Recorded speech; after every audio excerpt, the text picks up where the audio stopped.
Hello, Internet, and thank you very much for tuning into Cloud Native FM podcast. And today is a big day.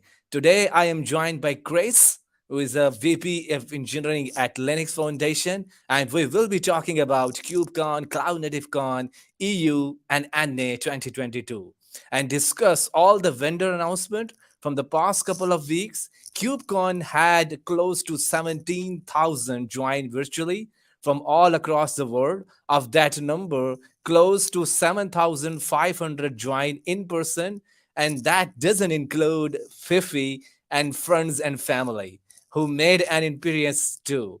61% of attendees joined for the very first time, and this podcast is all about removing the curtain, going backstage, appreciating all hidden people involved, getting the idea around what it takes to the central stage and what makes it a unique and most vast IT conference in the world. And correct me if I am wrong. So let's go straight to Chris. On Thank you very much, Chris, for joining us on the Cloud Native FM podcast. So let's introduce yourself to my audience first, and then we talk about all the greatest announcement from the KubeCon.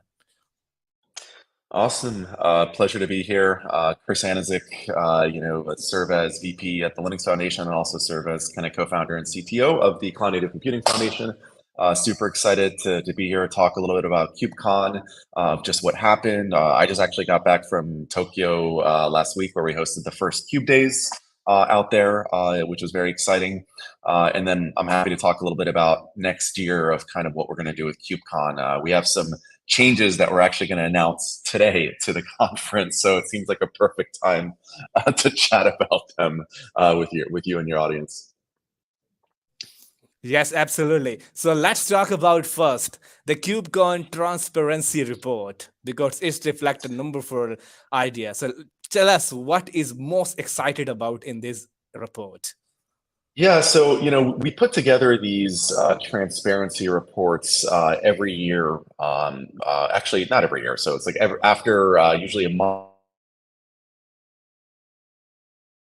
conference has held. The details, who attended, with virtually, physically, which sponsors were there, kind of, percentages of end user talks versus not end user talks. So basically every piece of detail that you truly care about the conference. So for like KubeCon North America, for example, obviously the majority of people that attended the conference were from, North America, right? But if you kind of look at the overall kind of numbers, we had number 2 country in attendance, was India, followed by, Canada overall. So, to me, it does reflect that, even though the conference, obviously is in North America, KubeCon is a global community. We have people all over the world participating in CNCF projects, in the conference, on the program committee, and so on. And I think what people don't also kind of realize is these events essentially or almost planned a year and a half in advance. So like, as we speak today, we're already planning and booking event venues for 2024 in terms of conference space, because anytime you have a physical event that has, almost 10,000 plus people, it just limits the conference centers and venues that you could kind of choose all over the world. And, from a CNCF perspective, we're really trying to choose new locations and try to not really like repeat venues as much as possible. So for example, next year, we're heading to Amsterdam for KubeCon, Europe, and then also Chicago for KubeCon North America. And we haven't finalized the 2024 venues, but I'll keep those secret in terms of which cities are in the running.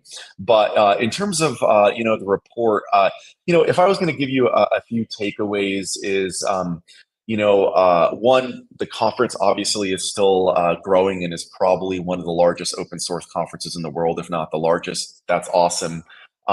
In terms of like interesting trends, we have this concept of co-located events. So like KubeCon is usually 5 days.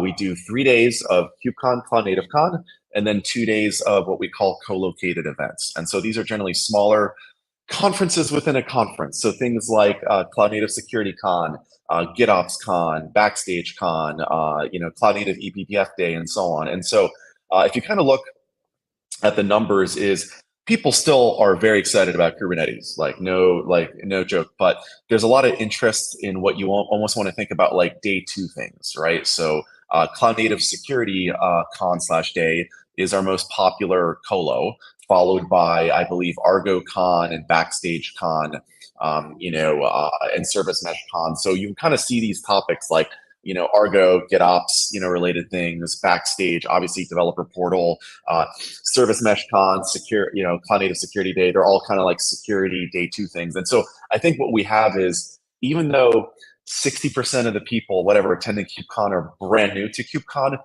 there is a level of maturity in terms of the technology being adopted. A lot of people are like, I kind of get Kubernetes. It works for me. I want to know how to improve my developer experience. How do I improve my security and so on? And so we're trying to essentially cater to both audiences, which is a little bit hard sometimes, where we have a lot of new people, but we also have a lot of experienced people at the event. So I'll stop talking, and maybe you could ask some questions before I kind of cover the report a little bit more. Yes, absolutely, absolutely. So let us know, because I am excited to know about this. As you already mentioned during the podcast, like 1.5 year earlier, you planned for the next KubeCon. Is now the 24 planning. What is the planning is all about? Like how you actually involve which cities, how you contact the different cities people, and how this communication start. Yeah, so to kind of answer your question, like how does the planning for a KubeCon start? So, we have a process internally that, if you look at the CNCF staff, we're almost 50 people roughly, if you go to our staff page, and more than half of those folks are involved with event planning. It's one of the largest kind of things and most important things we do for our community. And so we essentially work in tandem with Vanessa Herrick, who's kind of runs our CNCF event strategy and team, and kind of work with them to go out and reach out to a bunch of venues based on kind of heuristics that we're looking for. So things like new city, reasonably priced, in a good environment, and so on. So like we kind of have this list of things, and kind of off of that and select the city and venue that will kind of meet those needs.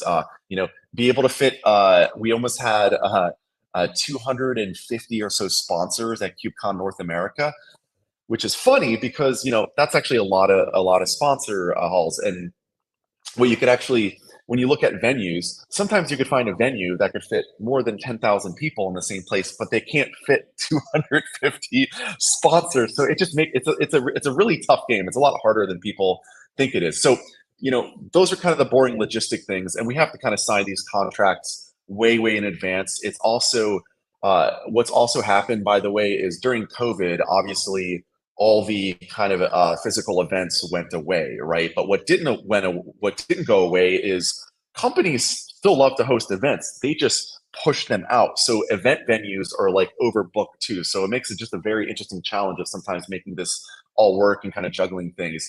Other things that we do is, so a lot of people don't realize is, CNCF, we're mostly just responsible for the logistics of the actual event. We have the community that helps kind of, plan the content and overall theme for the program. So every year we select program chairs, right? So a lot of people are familiar that we have usually 3 program chairs now for KubeCon, folks like Emily Fox, Ricardo, from CERN, Liz Rice in the past, Kelsey Hightower in the past, all these folks kind of get involved, and we basically bring them on to fully support and kind of decide the theme, for the conference every year. So that's why, like, every year, KubeCon could always seem a little bit maybe different in themes, because we have new community members that are in place that kind of help shape that theme. So it's not CNCF staff or me picking talks or anything like that. It's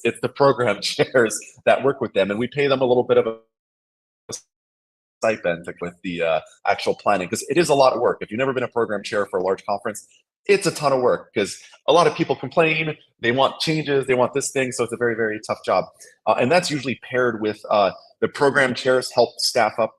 We have usually about, I would say, 150 to 250 program committee members. And so these are people that help basically pick the actual talks. They vote on them. They help us kind of work with what tracks and so on we had. So truly, like, KubeCon is a very much, I would say, content-wise, completely community, driven. CNCF behind the scenes handles kind of the boring, find the venue, make sure the event is, going to run in a break-even fashion, and try to make it accessible as all to everyone. Because for us, we are a global foundation, and we truly want to have folks all over the world participating, whether it's virtually or through a scholarship or anything. So we truly try hard to make that happen. So I could definitely go into like more details and so on in terms of like event picking and so on. But I think in general, I think all I want people to take away from this is CNCF as staff and foundation, we handle all the boring stuff, behind the scenes, ensuring that we have a great, successful event. The community that works in tandem with the program chairs that we help select and rotate at a rear to craft truly one of the best kind of content experiences out there. So hopefully that makes a little bit sense for you.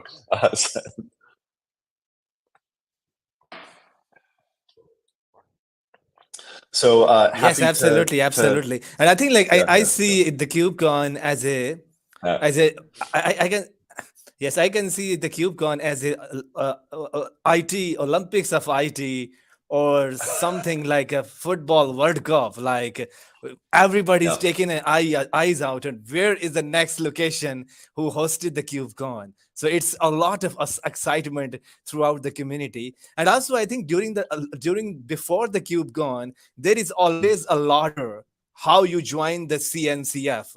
And that Yeah. ladder is called Sandbox Incubated and Graduation. And I see as of Yeah. today, some 6, 7 project is joining the Sandbox project. And you are the Yep. best one to tell us how this ladder actually continues on, like Sandbox Incubated Graduation. So Yeah. let Sure. us.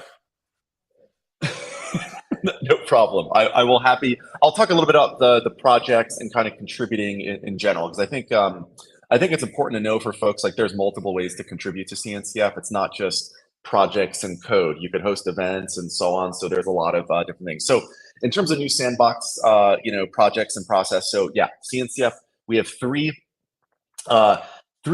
stages of maturity for projects, right? So if you go to cncf.io/projects, that page will show you this kind of wonderful little it's called graph that has sandbox, incubating, and graduating as a 3 levels. Sandbox projects are basically, they're meant to be early stage projects, like things that are a bit of experiments. We're not sure if they're going to be as big and as useful maybe as Kubernetes, but they're interesting to the technical board, or TOC, which helps vote these projects on. We have an 11 person TOC where they essentially have to vote on a majority basis to elect new projects into the sandbox. So for me, I've always liked the sandbox in many ways, because it allows us to experiment. If you remember a long time ago, service meshes were pretty new.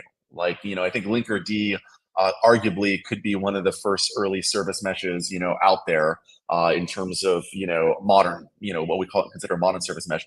At the time, we didn't have a sandbox. And so when Linkerd was, kind of applying to be part of CNCF, we needed to do something, because the TOC at the time were like, service meshes are going to be a thing for sure. Like, this is a way to kind of truly handle, scalable, observable, services in a secure fashion. People are going to use more of these.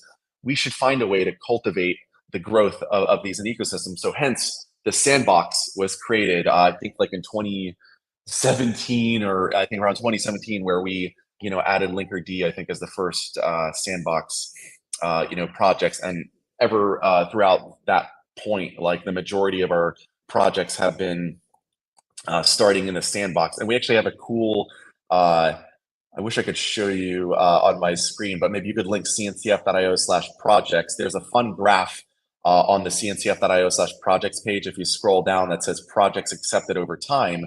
And if you kind of look at the early history, you could see that, 2017, 2018, there was very few sandbox projects, right? It was mostly incubating at the time. And then really, I think late 2018, 2019, the sandbox kind of started to explode and, went with a lot more, projects, over time. So I'm definitely excited kind of with these kind of new projects that are coming in.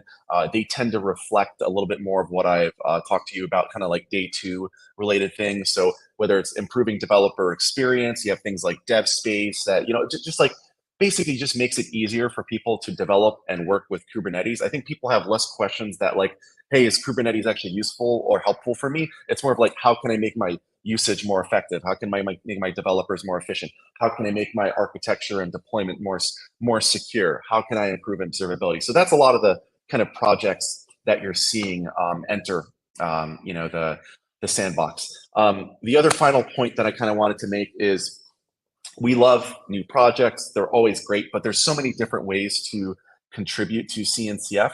We have this wonderful website called contribute.cncf.io, which whether you're a maintainer or just like a brand new contributor, has multiple ways for you to get involved, whether it's hosting an event.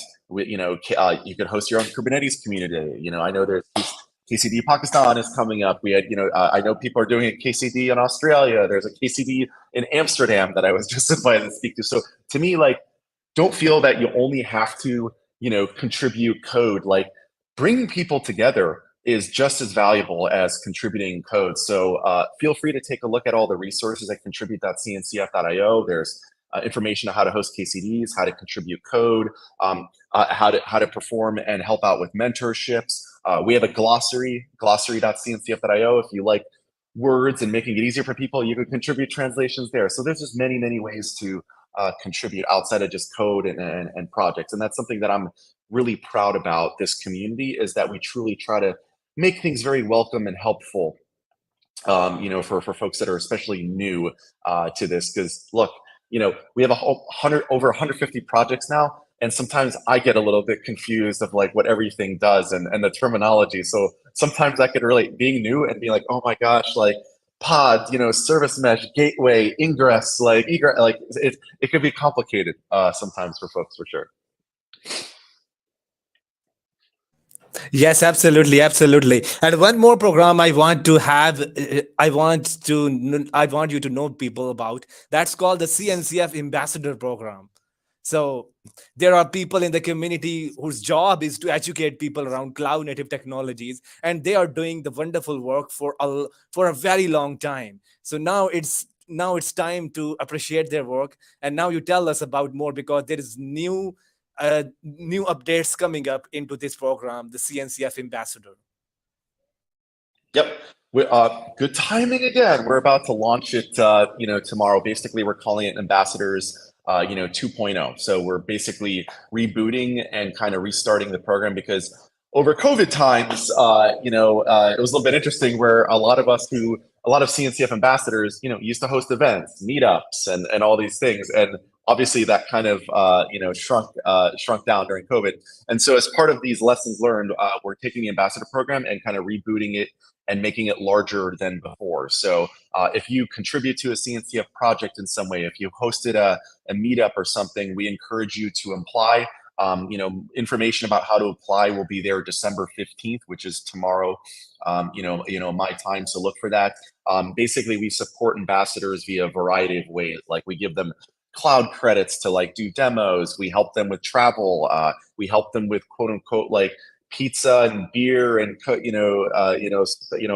soda money for meetups and so on. So it's truly basically a program that really helps uplift the people that spend time and promote cloud native, and also give them some resources to support. Some new additions to the program that we're about to announce soon is we're also going to help ambassadors with improved presentation skill classes and so on. So, when you start presenting and doing public presentations, it's a lot of like learning on the go, but sometimes taking classes will help significantly. So we're planning to offer that.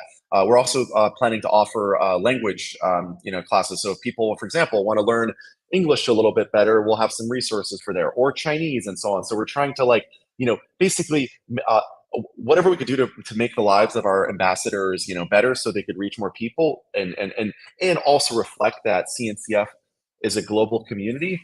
we're aiming to do that. So look forward to those changes coming up tomorrow, and we'll look forward to the blog post coming from the CNCF side. But I truly appreciate all the work that kind of our ambassadors have done. We've had over 150 ambassadors in the organization from all parts of the world, which is truly amazing. So. Yes, absolutely, absolutely. So because today we see the CNCF new sandbox projects.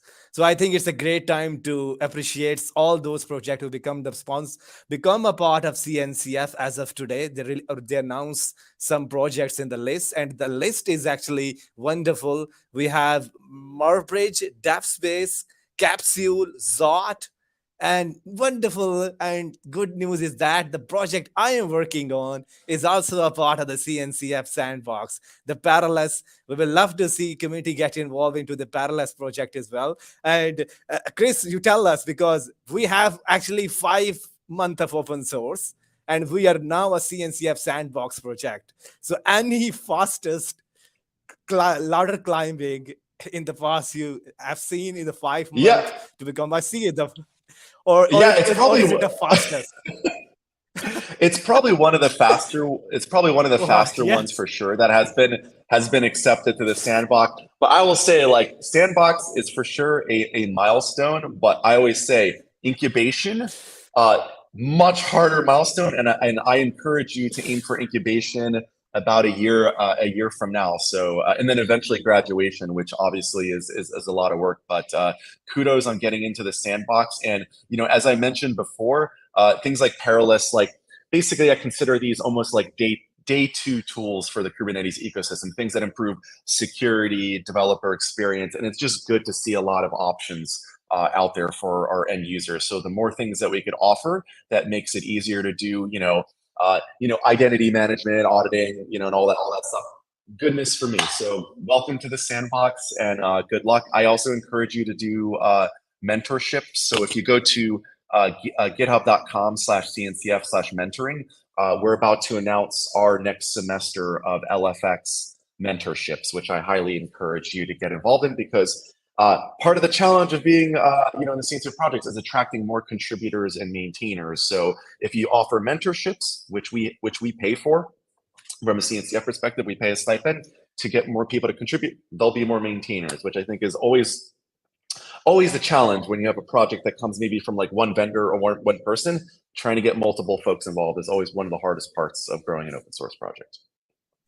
Yes, and tell us about some new certification planning. Is there a new cloud native? Is there a new Kubernetes certification coming up? Because I want to plan ahead.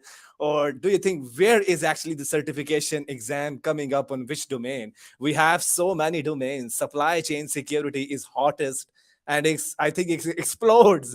It's going up and beyond. No one's stopping them. So what? No, for sure. So kind of like, there's 2 things that we're kind of focusing on from like a certification and training point of view, right? So we're over 150 projects now, right? So we're more than just Kubernetes. So obviously things like CKA, CKAD, great certifications overall. What we're also focusing on is new certifications. So, we're in the process of doing a GitOps certification. We want to do one for Backstage. We're interested in Argo, OpenTelemetry. So we want to expand the certifications outside of just Kubernetes only. So that's one thing that we're doing. And so look for those, coming up. The other thing that we're doing also is what we call pre-professional certifications. So things like Kubernetes and Cloud Native Associate, or KCNA for short, and the Prometheus Certified Associate, PCA, which we fall for. And this is basically meant for people that are very, very brand new to the community, are students, or maybe you were a old school Linux sysadmin and you want to learn a little bit more about Kubernetes and Prometheus. These are the perfect kind of entry level certifications to get involved with the community. And I highly recommend everyone looks at it. We're going to do more of these types of things, because at the end of the day, truly one of the hardest things is, outside of just like the basic technical knowledge, like I could use Git, I know what Linux is, getting around, command line prompt, is just like terminology, understanding, how Prometheus works, push versus pull, dynamics, understanding PromQL, understanding the core tenets of like what, a Kubernetes cluster is, how that works, like getting all this stuff and knowledge, terminology up front for people before they have to take like a CKA or a CKT exam is super useful. So see a lot of our focus there. And finally, one thing that we're doing, which I actually didn't mention earlier, is we have a lot of co-located events at KubeCon, and sometimes they're so successful is we spin them out. So have coming up in February next year called CloudNativeCon. So we're actually going to take the CloudNativeCon Colo outside of KubeCon and make it its own standalone event when we're planning over 1,000, 1,500 plus people in Seattle and North America next year, focus purely on security. So look for us to do that type of thing more often because we have, I think, almost like 20 co-located events as part of KubeCon, and people are like, "Oh my God, too many! I can't." ArgoCon versus GitOpsCon versus ServiceMeshCon. Which one do I attend? So we're going to try to do a little bit more of spinning these out. So definitely I would look forward to attending Cloud Native Security Con, especially if you're interested in security. And we may have some new certifications that we're announcing and launching at Cloud Native Security Con based on Cloud Native Security. So pay attention to that. Wow, wonderful. Great news. Absolutely. And also tell us for the people like who want to become ambassador, who want to contribute into cloud native Kubernetes, and they're looking for the new areas, the new field they can make more influence on. So tell us, to my audience, if they want to contribute to the newest domain, what do you think is the best new domain coming up in the KubeCon next year's, and what is the hottest field to make a contribution and make your voice heard? So like I mentioned before, visit contribute.cncf.io to kind of, find different ways to contribute. But in terms of hot technology areas, so at the Linux Foundation, we just, recently released like the open source jobs report and so on. And anything in security, cloud native security is incredibly filled with opportunities. They offer the highest compensation. They have the most opportunities, based on kind of how the world these days. Security paramount of importance to many countries, many companies, with all the hacks and crypto jacking and all the crazy stuff that is going on. I highly recommend people, especially if they're early in their career, consider security. It is going to be one of the best, opportunities, I think, for the next, generation in terms of, career opportunities. Low-level infrastructure, always important, but security is something I highly encourage folks to focus on. I would look at, if you go to the CNCF landscape, l.cncf.io, I know it's very big and lovely, but there's a security section over there with a lot of different security projects that you go check out and so on. And I would look at those, find ways to contribute. So you could contribute to, I'm sure Sam Perilous is very welcoming and available for people to contribute to, but we have a lot of other great security projects. Falco is fantastic and so on. So lots of eBPF projects. So please take a look at them. A lot of them have mentorship opportunities. So I would actually, work on those. And with Cloud Native Security Con coming up, there's always scholarships available. So if you're very new to the community, don't be afraid to apply for a scholarship. Attending an event for the first time in the community could truly help change your career. So I would definitely remember focusing on those things. I have other kind of personal things that I think of interest. I think the whole how people develop software is going to change very soon. So I don't know if you're familiar with things like GitHub Codespaces or Gitpod or Replit, cloud-based development environments. I think you're going to revolutionize software because, Sam, I'm sure you've been like, doing a demo or maybe a tutorial and you're in a room with, 10, 20 people doing a tutorial. Like half the battle is literally getting them to set up their freaking developer environment. Be like, oh, have this VM or have this Docker image. And they're like, oh, this person's using a Mac. This person's using Windows. This person's using... So that developer setup thing is such a painful thing. Cloud-based development environments such as like Gitpod and GitHub Codespaces solve that problem. You get consistent settings. It's more efficient for developers. So that to me is a space that continues to grow. We're seeing more CNCF projects use it. So from a personal, interest, getting folks like, if you haven't used GitHub Codespaces or Gitpod, use them now. It's gonna be the future. So please take a look at those things. And on the CNCF side of the house, obviously, we produced one kind of clever thing that you could do. I know we're getting a little bit at time, and I have to eventually run to a meeting. But we produce these things called CNCF open source velocity reports. So we produce those every usually 6 months. If you go to github.com/CNCF velocity, you could see them. But if you kind of look at the most active projects in CNCF, this is a good indicator of trends. So obviously Kubernetes, but things like OpenTelemetry, Prometheus, Argo, Backstage. These are all super active communities, and those are kind of the areas that I would encourage folks to investigate and learn about. So I think that's on my end. One thing that I would kind of love to offer your audience is essentially for early stage certifications, both PCA and KCNA. I'd love to kind of give people a coupon that they could use for more than half off. So I'll put that into your little thing, Siam, as a thing that you could offer attendees, and you can maybe send a tweet out. Okay. Does that sound good? Absolutely. Yes, Yep. Absolutely. Thank you very much. So before I let you go, some final 30 or 1 minute overview of what is the next KubeCon? The future of KubeCons in a 1 or 2 minutes. Okay, I will definitely do that. So there's a couple big changes coming on. So KubeCon used to be 5 days, right? We're going to change that to 4 days only now. And so instead of 2 days of co-located events, it's going to be 1 day of co-located events. Mostly we're making this change because sometimes 5 days is too much KubeCon, so people are like dead tired by Friday and generally leave. So we're shortening it to 4 days. Co-located events are going to turn into half-day events. So no longer you have full days; it'll be half days. So we'll still have a good rich variety of colos, but they'll be all in 1 day.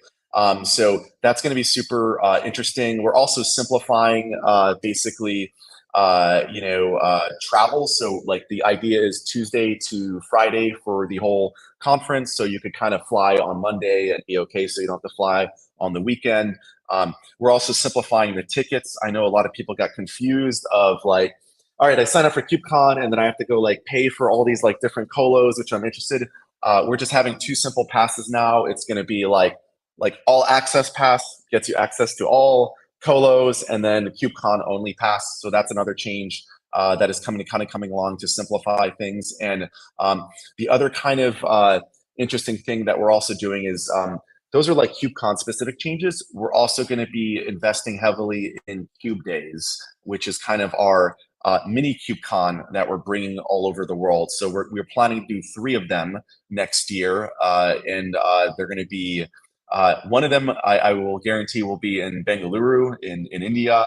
We're still finalizing the other locations, but our idea is one in South America and one probably in either Eastern Europe / kind of MENA area. We're trying to figure out. So keep in mind, but those are going to be our kind of satellite KubeCons that will be happening as an experiment. So cool. I hope that's good information for all y'all. Absolutely.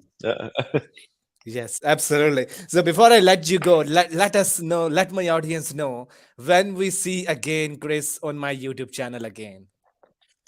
Yeah, great question. So let's find a time where we could go meet. It could be after KubeCon Europe, which will be in Amsterdam, or if there, if I know there's KCDs that are of relevant interest to you, and potentially, I could join your KCD, and maybe we could talk about what happened there. Because for me, I'm always happy to kind of support our local, Kubernetes community days that are happening all over the world. So let's the simple answer: sometime next year. Let's go pick something. Okay. Yeah. Yes, KCD after KCD Pakistan. Absolutely. Yeah, I think we should do that. Absolutely, we should make that happen. Yes. So. Absolutely. And last, like, where is your vacation plan? How you spend your holidays? Where you plan to travel? And My my wife is Mexican, and so we're going to be heading to Mexico City for the holidays, which is a lovely, amazing city. It's one of the largest cities in the world. So we're basically going to spend time with family and friends out in Mexico City, both for Christmas and New Year's and all the wonderful kind of New Year holidays that happen. So love Mexico, good food, good people, great family. I always prefer to go skiing and hit the mountains, but we're going to do Mexico first. So good to be here. Thank you for the opportunity to speak and reach out to your community. As I mentioned, I'll drop in a code that you could share to your community for PCA and KCNA exams. We would love to folks to take those. And other than that, let me know how I can help. Thank you again so much for being a great ambassador to kind of cloud native and hopefully I hope that you have a great vacation and holiday also. yes, absolutely, absolutely. Chris, it's a wonderful talking to you. And I think this is the last podcast of the year. And everybody who watches, I think you could have get a feeling of there is so much great stuff coming up. So keep an eye out on it, and definitely follow Chris on the Twitter because he always share some wonderful, exciting news around Kubernetes and cloud native. So we'll be meeting again on the future as well. Stay healthy, stay safe. Bye bye, everyone. Hope to see you again in the future.